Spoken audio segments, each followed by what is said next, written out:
Bem-vindos à Sala Pastoral. Eu sou o pastor Alejandro Ninauaman e estamos lendo juntos o livro Herdeiros do Reino, de Josanã Alves. Capítulo 3. A Estratégia de Babilônia. O rei não obrigou os jovens hebreus a renunciarem sua fé em favor da idolatria, mas esperava conseguir isso pouco a pouco. Ellen White. Os fogos da perseguição não produzem mártires, simplesmente os revelam. Leroy Fromm. Quando nossos filhos eram bem pequenos, eu e minha esposa começamos a incentivá-los a contar em nosso culto familiar as histórias bíblicas que eles já conheciam. Um dia, minha filha disse que queria falar sobre a história de Daniel. Ficamos surpresos, pois ela havia ouvido aquela história havia apenas algumas semanas. Ouvimos com atenção sua versão da história desse herói bíblico. Com sua voz infantil, ela começou. Hoje eu vou contar a história de Daniel. Daniel era um homem que não queria orar. Por isso o rei jogou ele em um buraco cheio de leões. Os leões o protegeram do anjo. Fim. Como eu dei risada naquele dia. Minha filha pode ser desculpada por essa visão da história de Daniel. Ela era muito pequena quando inverteu protagonista e antagonistas. No entanto, muitos cristãos adultos têm criado, ao longo das eras, interpretações distorcidas do livro de Daniel. Infelizmente, muitas vezes, o que está por trás disso é a intenção satânica de tornar o livro apenas um apetrecho literário da antiguidade ou uma excentricidade de lunáticos propensos a teorias da conspiração. Só podemos nos livrar desses perigos se entendermos a maneira correta de interpretar os livros proféticos. Não é o objetivo desse livro expor todos os argumentos da correta interpretação profética, mas, para a compreensão do tema deste capítulo, quero apresentar um princípio de interpretação profética chamado de harmonia da Escritura. Esse princípio é resumido no seguinte ponto: visto que toda a Escritura é inspirada pelo mesmo Espírito e tudo nela é palavra de Deus, existe uma unidade e harmonia fundamental entre suas diversas partes. Em outras palavras, existe uma harmonia entre os livros proféticos. Um livro não contradiz o outro, e um livro esclarece e amplia a visão do outro. Isso é visto claramente nos livros de Daniel e Apocalipse. A unidade entre esses dois livros é incrível, mesmo estando separados por mais de 500 anos. Um exemplo dessa unidade é o fato de Daniel terminar seu livro recebendo a seguinte orientação do anjo: siga o seu caminho, Daniel, porque essas palavras estão encerradas e seladas até o tempo do fim. Daniel 12, verso 9. Daniel termina o livro sem compreender algumas das profecias que havia recebido. Ele até pede que o anjo o ajude a entender as coisas que aquelas profecias revelavam, mas é orientado a encerrar o livro e descansar, pois a compreensão só seria dada no tempo do fim. Já o livro do Apocalipse começa com as seguintes palavras: revelação de Jesus Cristo, a qual Deus lhe deu para mostrar aos seus servos as coisas que em breve devem acontecer. Apocalipse 1, verso 1. Você percebe? O livro de Daniel termina onde começa o livro do Apocalipse. O que Daniel não entendeu foi revelado por Jesus Cristo no livro escrito por João. Outra ligação muito importante entre os dois livros são as palavras que o apóstolo João usou e que só podem ser plenamente compreendidas se forem estudadas à luz dos acontecimentos descritos no livro de Daniel. Uma dessas palavras é Babilônia. João menciona essa palavra 6 vezes no Apocalipse. Sempre que ela é mencionada, uma forte ideia de catástrofe, perseguição ou apostasia está presente. Porém, é interessante notar que no tempo de João não existia mais a cidade de Babilônia. Na verdade, há uma profecia bíblica no livro de Isaías que diz que nunca mais ela existiria. Babilônia, a joia dos reinos, glória e orgulho dos caldeus, será como Sodoma e Gomorra quando Deus as destruiu. Nunca mais será habitada. Ninguém morará nela de geração em geração. Isaías 13, versos 19 e 20. Essa profecia começou a se cumprir quando a cidade foi conquistada em 538 a 539 a.C. pelo Império Medo-Persa. Então, se não existia a Babilônia no tempo de João, e não existirá no tempo do fim, por que João escreveu os seguintes textos? E Deus se lembrou da grande Babilônia, para dar-lhe o cálice do vinho do furor da sua ira. Apocalipse 16, verso 19. Ai, ai de você, grande cidade Babilônia, cidade poderosa, pois em uma só hora chegou o seu juízo. Apocalipse 18, verso 10. Lembra da harmonia entre os livros de Daniel e Apocalipse? Isso explica a questão.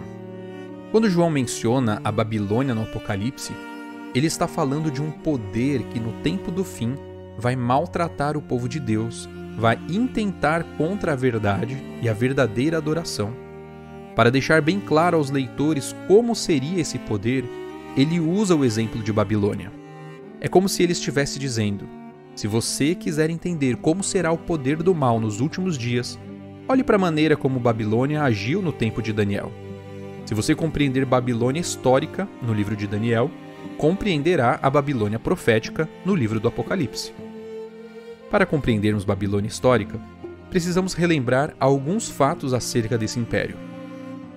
Nabucodonosor foi seu principal monarca. Embora fosse um homem impiedoso, ele possuía inteligência e discernimento suficientes para não adotar uma política de opressão total ao governar os povos conquistados. Ao conquistar outros territórios, alguns impérios costumavam dizimar a maioria dos habitantes. Obrigavam os sobreviventes a servir como escravos e adorar os deuses do país vitorioso. Essa não era a abordagem, pelo menos inicial, de Babilônia. Para começar, se não houvesse resistência, eles não destruíam as cidades conquistadas. Esse foi um dos motivos pelos quais o profeta Jeremias pediu várias vezes para que Jerusalém não resistisse à Babilônia e nem tentasse pedir ajuda militar ao Egito. Babilônia tinha uma abordagem cultural. O rei mandou que fossem levados para a corte os jovens mais capazes, tanto na linhagem real como dos nobres. Ali estava a verdadeira artimanha de Babilônia. Foi nesse contexto que Daniel e seus amigos foram parar na capital do novo império regional. Imagine aqueles 4 jovens indo para a Babilônia como exilados e pensando: quando chegarmos na Babilônia, seremos escravizados, chicoteados, espancados e em seguida mortos. Não aconteceu nada disso. Não encontraram cadeias, chicotes, nem escravidão. O que aconteceu com aqueles exilados, vindos de um país conquistado pela guerra, estava fora de cogitação. Foram recebidos com honras e viram diante deles uma mesa com alimentação tirada das finas iguarias da mesa real e do vinho que o próprio Nabucodonosor bebia. Em seguida souberam que passariam por um processo de assimilação cultural, recebendo todo o conhecimento babilônico ao longo de 3 anos, e ao final desse período, serviriam ao rei. Daniel e seus amigos perceberam qual era o verdadeiro método de conquista de Babilônia. Eles entenderam que Babilônia não começa perseguindo, mas confundindo.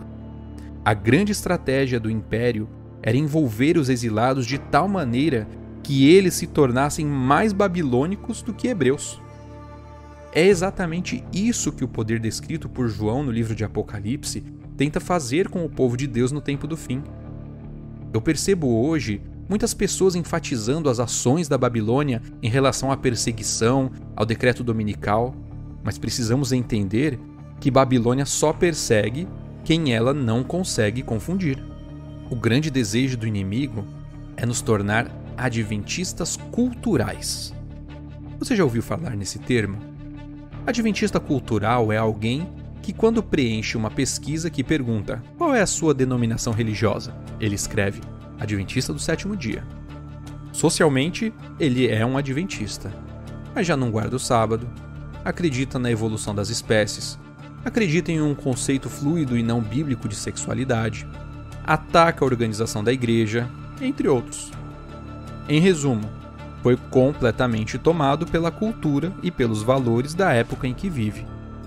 Quem pensa assim não precisa temer a perseguição, pois a perseguição só acontece com aqueles que não abrem mão dos valores e princípios bíblicos.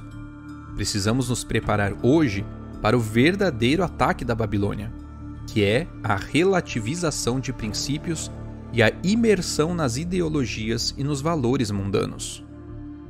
Certo dia, um jovem estava hospedado em um hotel e, enquanto se preparava para dormir, ouviu uma batida à porta do quarto. Quando atendeu, viu uma jovem completamente desconhecida dizendo que estava disposta a passar a noite com ele.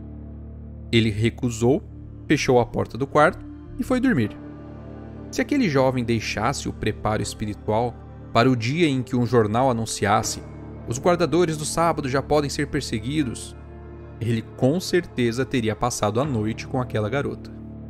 De alguma maneira, ele percebeu que Babilônia não começa perseguindo, mas confundindo. Ele entendeu que a mais forte perseguição do inimigo acontece na tentação de nos fazer abandonar a fidelidade e o compromisso com a verdade. A perseguição começou desde o dia em que você aceitou Cristo como seu Senhor e Salvador. Naquele dia, você ganhou um poderoso inimigo que tem o intuito de destruir sua fé e seus valores pouco a pouco.